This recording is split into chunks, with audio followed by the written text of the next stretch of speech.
Salam, belə bir sual paylaşmışdıq. Aşağıdakı nümunəyə aid fikirlərdən neçəsi yanlışdır?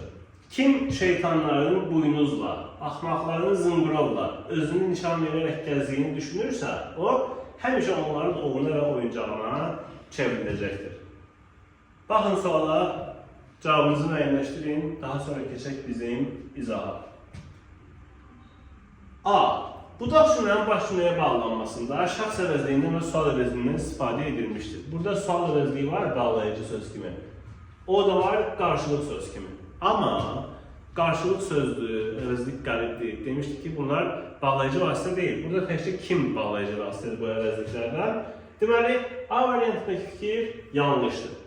Həm baş, həm budaq cümlədə həmcins cümlə üzvləri işlənmişdir. Baş cümlədə var, onların ovuna bir tamamlıq, oyuncağına bir tamamlıq. Söz birləşməsinin əsas tərəfindəsə bu həmcinslik ayrı-ayrı cümlə üzvləri kimi götürülür. Amma budaq cümlədə baxın, axırda gəzdiyini var, fe'li sifətlər. Ona görə də şeytanların buynuzla, axmaqların zınqırovla özünü nişan verərək gəzdiyini hamısı birlikdə tamamlıqdır. Həmcins cümlə üzvləri yoxdur burada. Deməli, beydəki fikir yanlışdır. Cümləni sadələşdirsək, budaq cümlə mübtəda vəzifəsində çıxış edəcək, bəli. Çünki mübtəda budaq cümləlidir, sadələşdirmə belə olacaq. Şeytanların buynuzla, axmaqların zınqırovla özünü nişan verərək gəzdiyini düşünənlər, mübtəda, onların ovuna və oyuncağına çevriləcəkdir. Demək, C'dəki fikir doğrudur. Budaq cümlənin xəbəri şərt şəklində olan deyildir. Düşünürsə, şərt şəklindədirmi? Xeyr.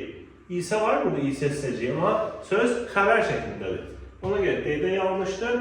Həm baş, həm budaq cümlədə zərflik işlənmişdir. Başda gördük həmişə. Amma budaq cümlədə yoxdur. Çünki bunlar hamısı birlikdə bir tamamlıqdır. Bu da yanlışdır. Deməli, 1, 2, 3, 4 dənə yanlış fikir var burada. Bir dənə doğru var, 4 dənə yanlış. Düzgün cavab D variantı 4 dənə.